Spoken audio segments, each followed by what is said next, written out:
Start a small business. No need to work 40, 50 hours a week, slaving your life away.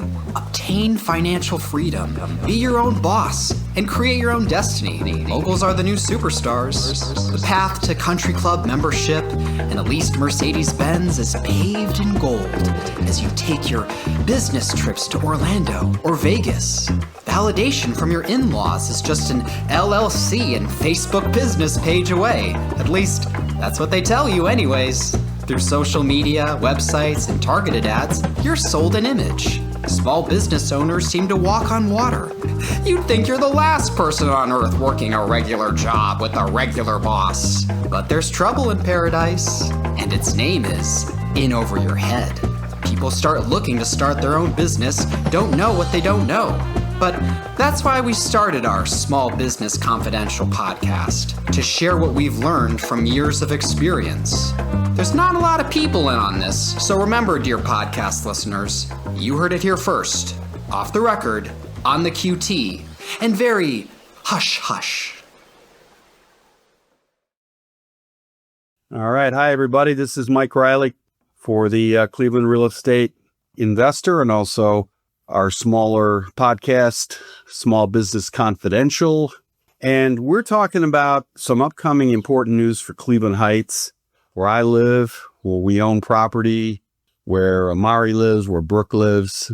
And this is the upcoming mayoral election in Cleveland Heights and what the implications of that is for property investors, property owners, Cleveland Heights residents, et cetera, et cetera. We are backing a woman. Her name is Laura Hong. She has been a top lawyer, partner, major law firm in Cleveland for 40 years. I know her first husband he was our lawyer for workers' comp stuff. She's since married a really nice guy. They've been married 40 years, 35 years. I play golf with him. St. Ignatius grad, about 6 years behind me. But she is a real go-getter, and she's not part of the nonprofit elite, semi-elite group that's really been kind of running Cleveland Heights for the last 20, 30 years. Cleveland Heights is really, it's been a roller coaster. It's been kind of like the Cleveland Browns.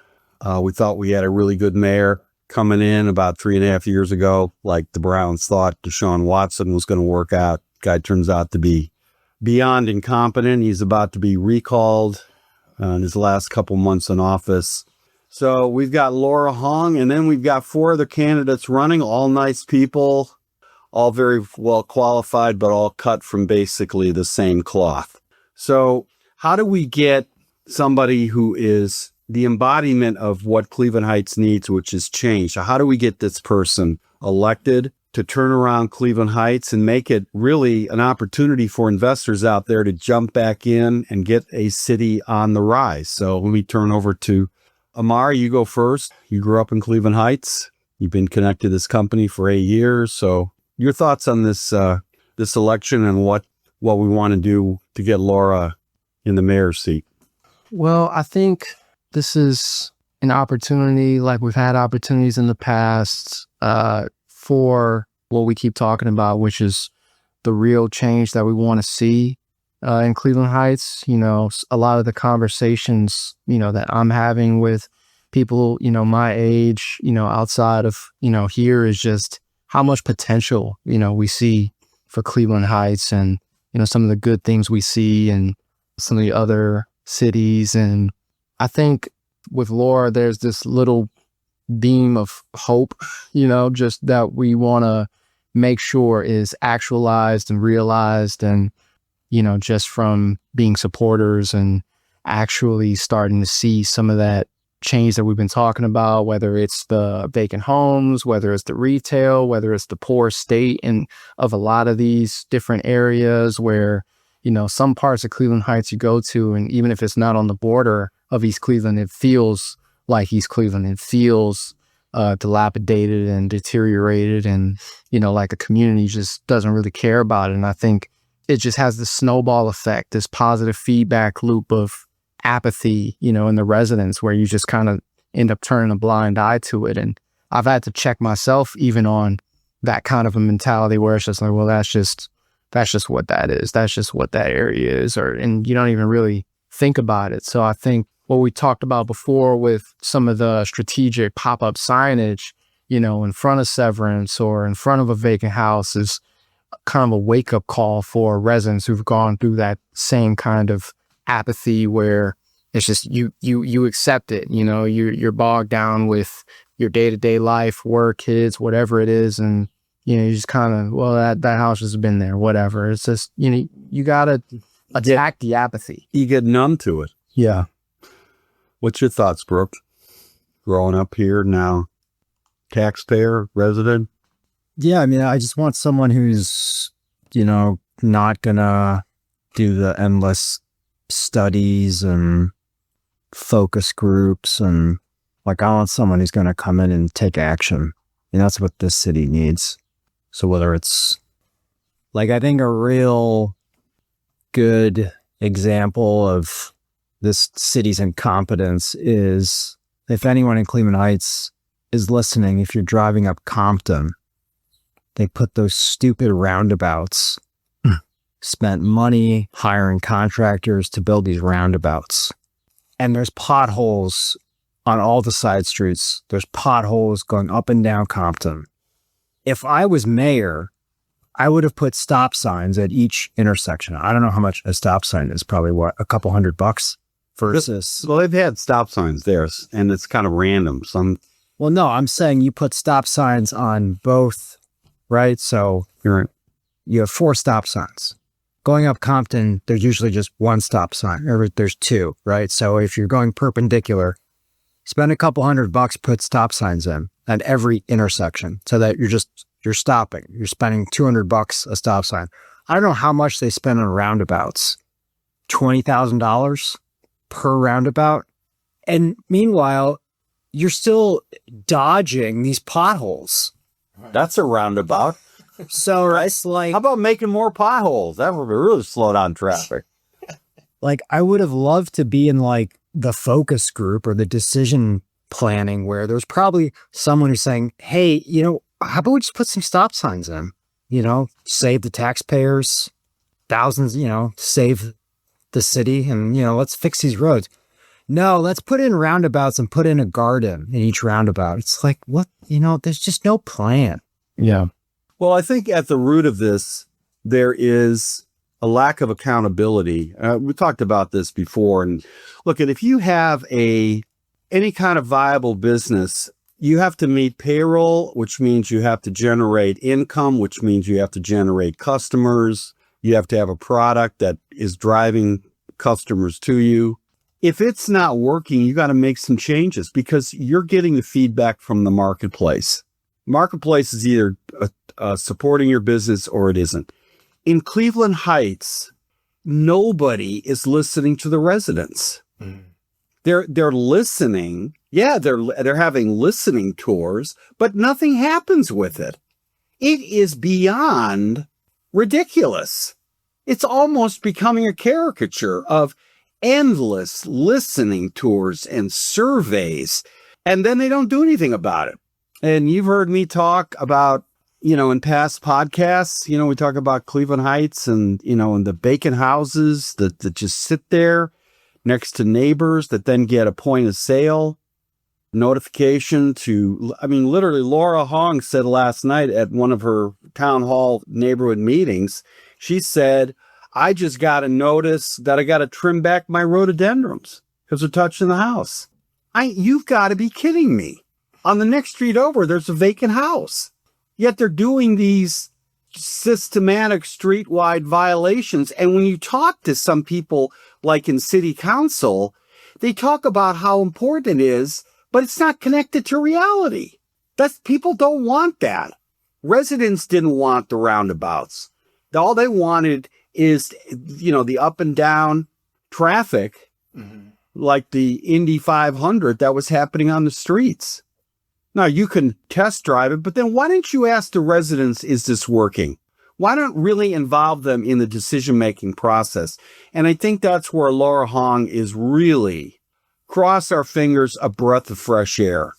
I mean, this lady is tough as nails. She's a litigator, been a partner at a law firm, which she was the first Chinese Asian American partner, major law firm, Squire Sanders, where my classmate Fred Nance, who brought the Browns back in 95. I mean, this is heavy hitter law firm in Cleveland, and she was a partner, which says a lot about her. She's smart. She's tough. She's exactly what the city needs. City needs an outsider who's professional, who's tough, who's going to come in and break up the way things have been done, which starts with asking the fundamental question, is this working? Should we spend money on this? And Cleveland Heights for the last 20 years has been just giving away money to developers who promise to bring in jobs like Medusa Building, Severance Center. They're basically getting jammed by this out-of-state landlord. They're just paralyzed. They're just used to doing the same thing over and over again. So here we are. We got Laura Hong. Now the question is, how do we get her elected? Okay. And we talked about that. You're part of that snippets of the podcast, which is if she's different, if she really is different, she's got to run a different campaign. Mm-hmm. She's got to be like that guy in New York City who went to the bodegas, who went to the neighborhoods, South Asian neighborhoods. 600,000 people of South Asian descent live in New York City. I mean, think about it. And they're the new Italians, the new Irish, the new whatever ethnics, mainly Italian and Irish, that came into New York City. The South Asian population from Bangladesh, Pakistan, and he's harnessed that. And he's blowing away the establishment. And this is what Laura Hong has to do in Cleveland Heights.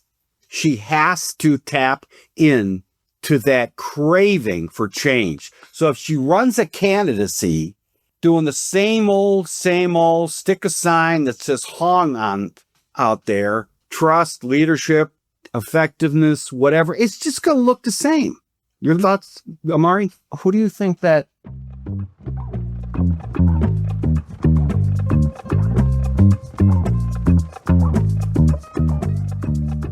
Hey, let's stop here. We got to pay some bills. 30 seconds, and we'll be back. If you enjoy listening to our Small Business Confidential podcast, we're sure you'll enjoy our first podcast, The Cleveland Real Estate Investor. We give outside investors an inside look into the real estate market in Cleveland. Cleveland has been on the rise, and investors from all over see those cheap prices and salivate. Our job is to educate those investors and steer them in the right direction with several years of experience of how to do it right and many examples of how to do it wrong. Find the Cleveland Real Estate Investor podcast on any app you listen to your podcast today.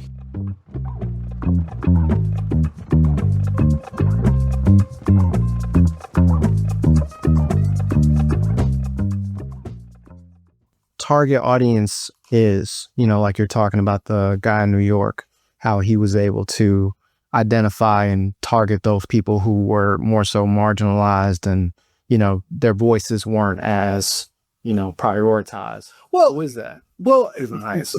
they are people like you and Brook. They're sick of the direction of Cleveland Heights. And they're sick of the platitudes they got to listen to. In the Heights Observer, they got to read this, or the Cleveland Heights E-News, or whatever. It's just the same, or a magazine they get. It's not connected to reality. It's like rearranging, I've said this before, rearranging the deck chairs on the Titanic as it's sinking. And so, now, Brook, you be a focus group, because you weren't in on the earlier combos we had about the candidacy. If you had a candidate sign that says, end point of sale, focus on the bad houses, real change, Laura Real Change Hong, where the name is not as prominent as the message. Right now, you drive around, it's Smith, Jones. I mean, you're driving down the street and you're seeing this sign. They all look the same, right? They all look the same. So I'm telling Laura, Don't mimic that, because then you are the same. Have the sign out. Fix severance now. Stop the study groups. Clean up these bad houses, these bad vacant houses. Don't talk about housing affordability. You're missing the point. It's the vacant houses. It's end point of sale. It's the vacant houses. It's go after these empty retail lots. Now, no more studying. Just have those cloud words up there. So you've got the city of Cleveland Heights peppered with these different signs that all talk about key issues, potholes, leaf pickup, cutting the grass in May, all these things that drive the residents crazy. Hit those themes in that sign. Maybe I'm wrong, but I know if I saw a sign like that, I'd be like, I'd slow down. Who is that candidate? And if you see a bunch of those signs around that have different messages that all connect to the same hot word theme, you're going to say, God, this is a change candidate. Everybody in Cleveland Heights wants change. How do you define change? I'm doing it this way instead of that way. I'm doing it this instead of that. I'm doing it this instead of that. Some electrifying changes. And that's what that guy in New York did. Mm-hmm. The buses are free. The billionaires are going to pay more. We're going to improve services. We're going to have, free kids' health thing. And guess who's going to pay for it? The billionaires. Yeah, fuck them, right? Guess who's running against this candidate? The billionaires. Okay? So if you have Laura Real Change Hong running for mayor, Laura Real Change Hong, Real Change, you connect her first name and her last name to her middle name, which is Change. Your thoughts, Brooke? Sounds like you should be her campaign manager. No, I'm probably driving her crazy by now, but no. Well, I think you're right. I mean, the typical signs are, the person's name for mayor. The only difference is they're in a different font or a different color. I think it's important to, put the name out there, but you're definitely going to attract more attention if the signs are speaking the truth. Well, like I said earlier, you have the messaging out there. They're going to want to know who that person is. They'll slow down. Well, it's like that guy who's on the news for those signs, like I buy crack houses. Have you seen those signs? No. They're everywhere. And people are stopping and like, who the hell is this guy? And he's on the News Channel 5 and he's like, yeah, I wanted to get people's attention. I'll make him pay. It's another guy. Yeah. I'll make him pay. Right. I'll make him pay. I mean, I was telling earlier, I was talking about the ID, the hot words, the emotional hot buttons. This city is sliding. Everybody knows it. It's reached rock bottom with this mayor. It's now become a joke. People want change more than any time I can remember in Cleveland Heights.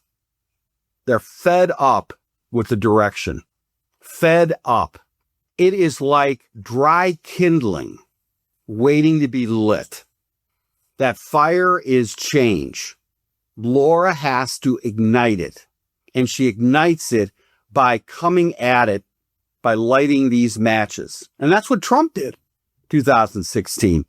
I'll fix it. I'm a businessman. I give him money. I expect him to do what I tell him to do.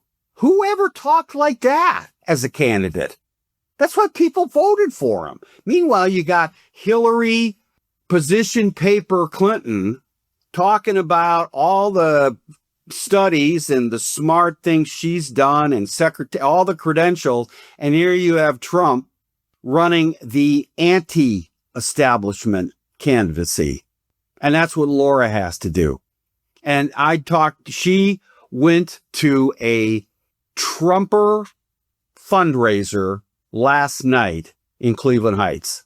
These people all voted for Trump. Fox News is on the kitchen. And the person who hosted it is a good friend, Mo Lin, who cleaned up Forest Hill Swim Club about 5-6 years ago.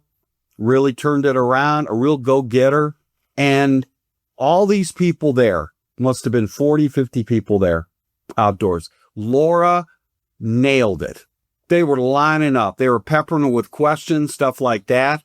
The word's getting out that Laura Hong is the different candidate. She's going to get the Trump vote in Cleveland Heights. Not much, okay? But she's going to get 99% of it, okay? She's going to get the vote in Noble Neighbors, Noble Road, which has been marginalized, Caledonia, which is on the border of East Cleveland. These people, you talk about neglected, that's a capital N there, how neglected. She's got to get those voters that are fed up with the Cleveland Heights establishment. What do you think, A'marri? Yeah, I mean, I agree. I think as far as those voices that she can target and really hone in on, you don't hear as much of that kind of rhetoric when you think about or talk about Cleveland Heights. It's a lot of, paint in the streets, rainbow colors, sustainability. It's got all the kind of just bike trails, the nice, very liberal centric, idealistic, just it's nice. It's nice to talk about. It's nice to think about. It's very, and it is not to say that stuff is inherently wrong, but when you put that right next to all these vacant house issues, you put that right next to all the pothole issues, you put that next to, like what you're saying, like the Noble Road, the retail, the retail, the trashy areas. It's just like, what are we doing? Where are all of our resources and time really being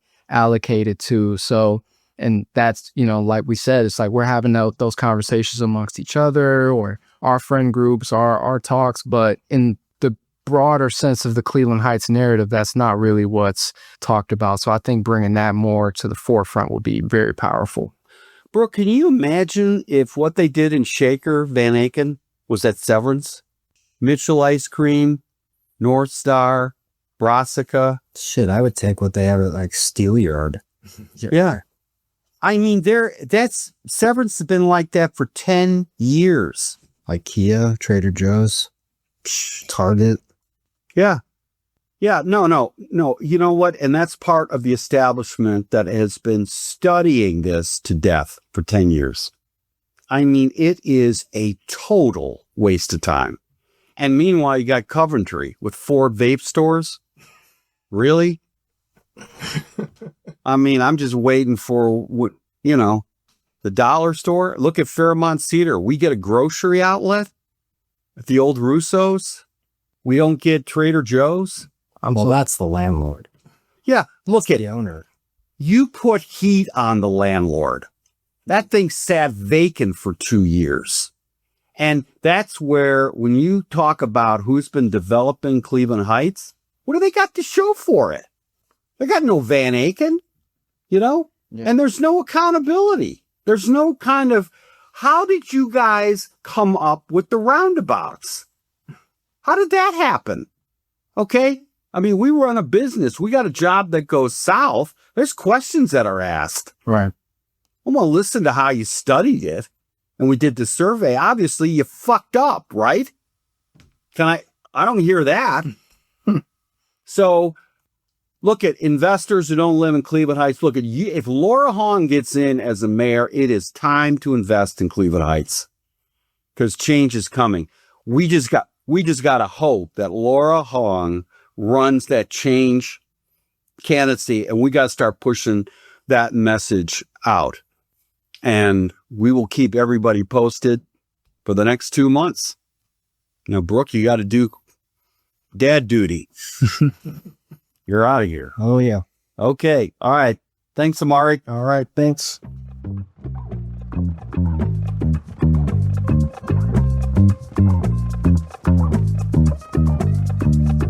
Thank you for listening to the Small Business Confidential. To support, please follow us on Instagram, Facebook, YouTube, and Twitter. Also add our podcast to your favorite streaming services. Everything is appreciated, and we'll be back soon with another episode and upload schedule. The person voicing the intro's name is Travis Riley. Thank you, Travis. And the music was done by our engineer, me, A'marri.